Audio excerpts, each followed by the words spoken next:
Hi, welcome to the show. This is Breaking in the Business. I'm Todd Baker, and this is Charles Gorgano. And today we're coming to you from Hollywood, on the corner of Sunset and Vine. 4 scenes from The Squaw Man were shot right on this location back in 1913.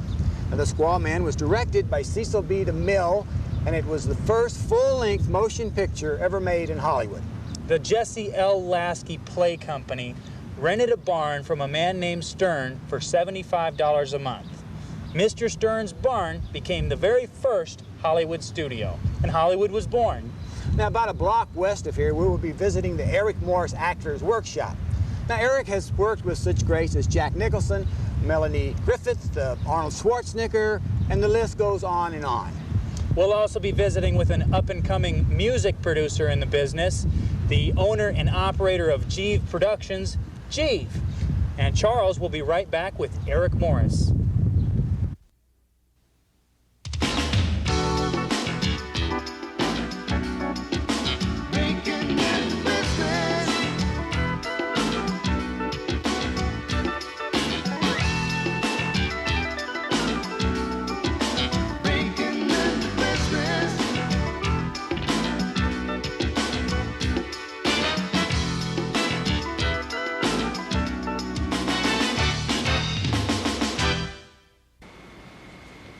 Hi, welcome to the show. Today we have a very special guest with us, a man who's been in Hollywood for some 35 years probably. He's worked with all the greats from Jack Nicholson to Arnold Schwarzenegger, Terry Garr, and the list goes on probably for another 100 at least. He's written 4 books. He's acted in probably over 100 films, over 15 to 20 television shows. And without any further ado, we'd like to welcome Mr. Eric Morris. Welcome, Eric. Hi, Charles. How are you? Good. Good to have you. Good. Thanks for coming. Thank you. Thank you for having me. When you're working with these people, when you were working, say, with Jack and with Arnold, did you think that they would become superstars? No, you never know. I mean, Terry Garr came into my class off of a dance show. She was a dancer. She did about a dozen or so scenes in 3 years or more, and she never did one comedy scene in my class, not one. Mm. And no, you can never tell. Right. And Jack and I were in Marty's class together. And when I started teaching, Jack just kind of came over into, moved Right. into that class. Harry Dean Stanton was in that class. Mm. And a number of other people, Right. Dick Bradford, a lot of people. We were kind of like a unit. I mean, Right. we're a cohesive group of people. Mhm. Actors move around. They study with this one, they study with that one. And I always am a little bit shy and a little bit reluctant to say I trained or this one worked with me. Mm-hmm. I don't think a teacher should take credit for anybody. I mean, I'm a little bit. Right. It rubs me the wrong way. Say, oh, I was his coach, or Right. I mean, Jack studied with a number of people. Right. Right. Jeff Corey for one. Mhm. Right. Arnold. I was Arnold's first teacher. Right. That's true. And I worked with him on a film called Stay Hungry, and we worked for about 12 weeks, 3 or 4 times a week, and he won the Golden Globe Award for the most promising newcomer that year. And Arnold's a very talented man. Very few people know how good an actor Arnold is. They just decided to go another way as far as action adventure is concerned. Arnold was a sweet guy, always loving guy. Thing is, if Arnold liked you, he would do anything for you. Right. Anything. I remember I tell this story because it was the most touching thing that's ever happened to me. Really, Arnold was studying with me in my class at the time, and I had split up with the woman I was seeing, who later became my wife, and it was one of our split-ups. Mm-hmm. And I was very depressed. Mm-hmm. And Arnold came into class and he said, Eric, what's the matter? I said, I'm split up with my girlfriend, and she moved out, and I'm very depressed. He says, come. Put his arm around me, and I disappeared into his girth. He says, we go out on the road, we have a good time, you'll forget her. But he did it with such a loving, caring, I never forgot that because, I've also seen people that Arnold doesn't like. He can be, but when Arnold likes you, he give you the shirt off his back. Right. He's that kind of person. Right, right. And when you teach, Eric, what method do you use, or how do you go about teaching, and how do you start with somebody? Well, my system is based on the method. The method is a Lee Strasberg term. It's the Stanislavski system. It originated in Russia, maybe 75, 80 years ago. Konstantin Stanislavski. who was the founder of the Moscow Art Theater, or involved in it. He was an actor too, actor-director. My system is based on that system. But I have created a system based on that system which goes way beyond the system. As a matter of fact, I have 9 books planned on that process that I've been working and evolving now for maybe 30 years. I'm on my 5th book now, so after this one is finished, it's 2/3 through, I should have 4 more. Yeah. So you have how many on the market now? 4? 4 that are out. Right. And they're called? No Acting Please, Being and Doing, Irreverent Acting, Acting from the Ultimate Consciousness, and my next one is called Acting and Imaging. Now, the other evening we had some tape from your class. Yeah, I want to talk a little bit about that. Right. First of all, when we saw the class, people were sort of laying around like in different positions and stuff, sort of doing their own thing. Now, what exactly is that? I start every class with a 3-part exercise: relaxation, sensitizing, and personal inventory. The actor's arch enemy is tension. So I have a complex, I have a number of relaxation techniques which we do. And then we go to sensitizing, which is elevating the sensorial availability, and then we do a personal inventory, which is getting in touch with how you feel on a moment-to-moment basis. Right. So each part really relates to preparing the actor to work, because acting is 95% preparation, which is a Lee Strasberg thing. I heard Lee say that maybe, 1,000 times. I want you to pick a scene, a monologue, a piece of material that you know, or that you were in, or that you read, or that you saw. Then I want you to isolate one scene, one element of that piece of material, and image the events of that material actually happening in your life. But I want you to piggyback it coming right out of a real event, so that there is a connection. There are threads connecting you from the real to the imaginary event. But pick the material before you start imaging the real event, because if you put a separator or a spacer in there, it's not going to work. You understand what I'm saying? Okay? Go. Now there was another gentleman who did, I think, something from Glengarry. Richard. Yeah, Richard. Yeah, and he did a scene from Glengarry Glen Ross. He did that scene that Alec Baldwin did in the beginning of the And I remember exactly what he did. His obligation was to feel superior. He was brought in by Murray and whoever brought him in to kind of light a fire under these people. And he's an arrogant, smart-ass guy, you know what he is. And he's supposed to feel superior, better off. Go in and get them, gentlemen. You got people coming in that door, and they're not coming in to get out of the rain.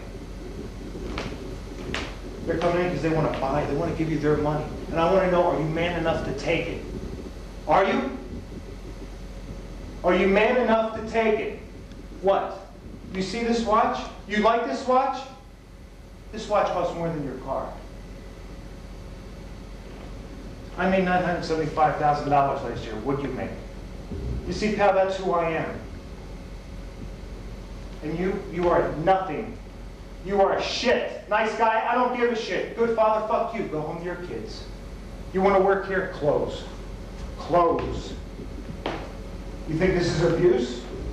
You think this is abuse, you cocksuckers? If you can't take this, you can't take the abuse, you get on the sit. Go home and leave. I could go in there tonight with the materials you got and make myself $15,000. Can you? Can you? Go and do likewise, gentlemen. Go and do likewise. AIDA, get mad, you sons of bitches. Get mad. Come on. Richard, who is really not that way in life, he's kind of a really mellow guy. He's an okay sense of self-esteem, but he's not arrogant, you know. Right. So he was working for people in his life, creating them sensorially. He was doing a little imaging. He did a couple of imaginary monologues, which are all choice approaches. Right. Creating people in his life that he has the juxtaposition to that character has to the other characters in Glenn, who Richard actually feels better off than. Right. Richard feels that these people he's talking to are a bunch of losers, and that he's better off, he's smarter, he's more accomplished. And so he used parallel people in his life, to parallel the characters, and to stimulate that organic reality for himself. Right. Okay. So that's what he was doing. I thought he had some success with it, actually. You know, he's come a long way in a short time. He's only been with me less than a year, and he's really evolved. Yeah. So you still love acting as much as you used to? Oh yeah, I'll always be an actor. You know, and, you know, I do so many things. I'm a hyphenate. I write, I direct, I teach, I act. But acting was my first love. I guess it always will be amongst the top. You know, but I enjoy doing everything. So you know.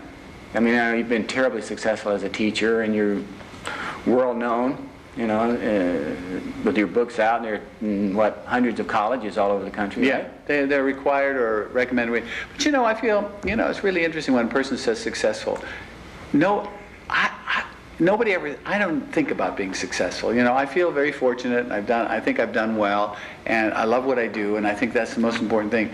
But when you said that, you know, I never think about I'm successful. I mean, does anybody think that way?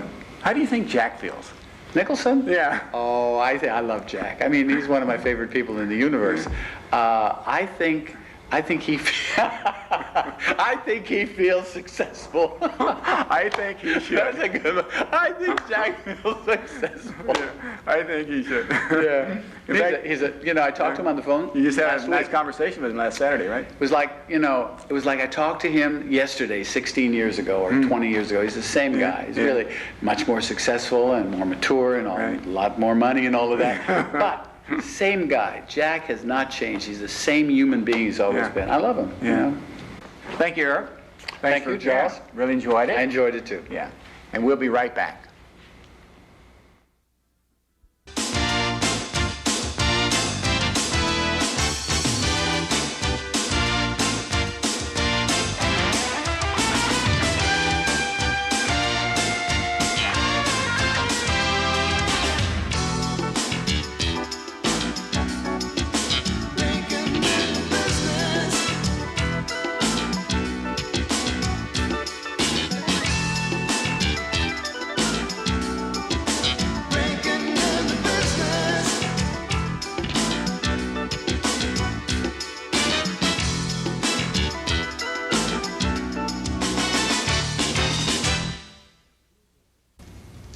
Hi, welcome back. We have Jeeve with us. Thanks for having us over, Jeeve. Thank you. This is a lot of fun. We're over at Jeeve's apartment. He's got a studio here, and we took a look at him doing a little bit of work this morning. What right now are you doing? We talked earlier, you're producing some stuff. Exactly what is a producer, and what does that entail? Oh, what is a producer? As far as music goes, yeah. Right, music producer. Actually, I'm more of a, yeah, you can call me a producer, but I call myself a composer, arranger, producer, because there are a lot of people that say, yeah, I'm a producer, but it doesn't mean anything. Usually they just end up going to the studio and they sit like that and, could I have that? Yeah, that's great. It's exactly what I wanted. Perfect. You know, and that's all they do. And they call themselves producers, but I don't really know what the producer's supposed to do. Actually, I think they come up with some of the money sometimes, or they own the studio, or sometimes they'll hire somebody to, you know, or they'll hire like the right musicians for whatever situation. Right. So you produce, you actually work the music right, yourself. I'm actually playing myself too, so I don't know what you could call me. I guess, yeah, composer, arranger, producer, performer. Yeah, how'd you get started in the business? Well, to what I'm doing now, actually I started in France about 10 years ago, and I was recording some acts over there, and I was also doing my own thing with my own band, and I just got tired of singing in French, so since I can speak English too.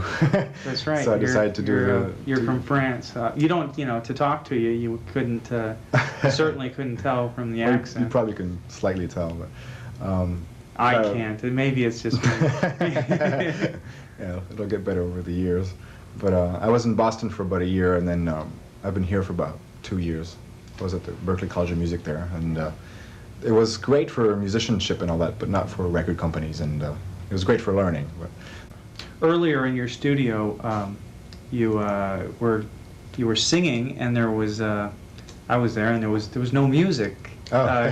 Tell us. Oh, you didn't hear any music? I didn't hear any music. Tell us exactly what you were doing and how that works. That's because I had the headphones on, and the problem was that if I was playing the music in the same room I was singing, because I don't have a professional recording studio with like all the rooms and everything. It's like in a one room setup. Right. So if the speakers were playing the music in the same room I was singing, then the music coming out of the speakers would go through my microphone and back to the speakers, and it would just make a loop. It wouldn't sound very good. So that's why I have to plug it in the headphones. I see. So it doesn't go to the mic. So you were hearing the music. I was. We weren't hearing exactly. the music. Yeah. Okay. There's a bar in town called the 3rd and 69. It's the place where I once spent my time. There was a woman, played a neat-handed blues. Her voice was so peaceful, I'd forget the time. Her name was Moody Hunter. She was trying to recover from some former lover. She'd been through hard times.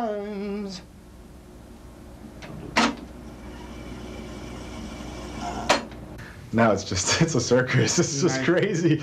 Like the landlord is wondering who are all these people coming up for. Like, Now you got more work than you want, huh? Yeah. It's great. It's great. And on all these people, a lot of them that are getting record deals right now, and a lot of interest. I have about 4 acts that are really kicking right now. Very good. And there's particularly one singer. Her name is Penny Wanzo. Remember that name, Penny Wanzo. Penny Wanzo. Yeah, she's really good R&B. Gospel type singer, and we're doing like a kind of different type music. It's funk R&B type music, but a little different on it. And so there's a lot of record companies that are interested in, particularly one which we'll be signing with pretty soon.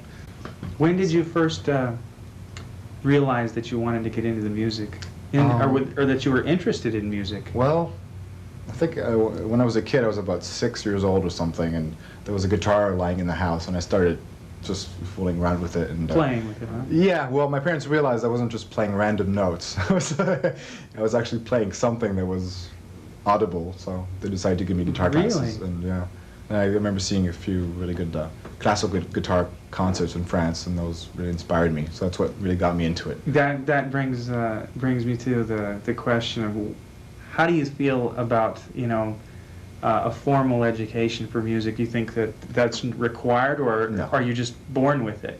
Something you're born with? Well, you're born with a certain amount of availability in your brain, I guess. I think pretty much everybody can do music. I think it depends on how old you are when you start. But it's the formal education. I don't really believe in it that much. It depends. If you're strong enough, you can take whatever you learn and use it, apply it, and still have your own style. But I'm just afraid of molds. A lot of schools tend to do that. Tend to teach everybody the same techniques, and everybody comes out the same. I mean, it's good and bad, whatever. I had a great time at Berkeley, at the Berkeley College of Music, but I didn't like the classes too much. But I loved all the musicians that were there. It was really easy to play with anybody and any time. There were like 200 practice rooms there, and that was a lot of fun. Now, how many instruments do you play? Let's see, guitar, bass, drums, keyboard, vocals. Great.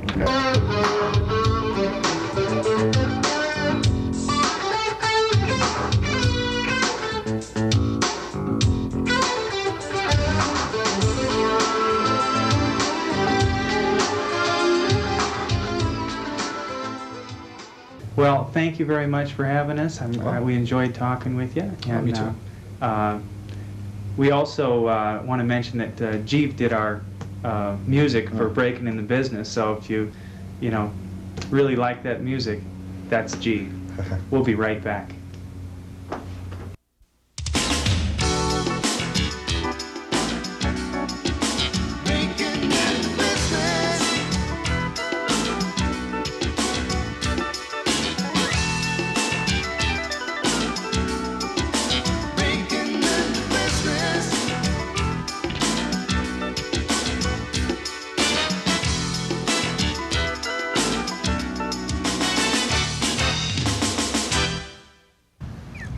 Well, Jeeve hasn't reached the popularity of the Beatles yet, but with hard work and a lot of luck, anything can happen.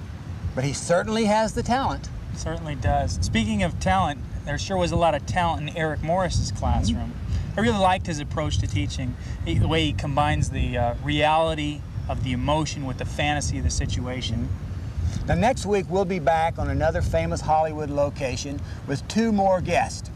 Thank you for joining us. Thanks. See you next week.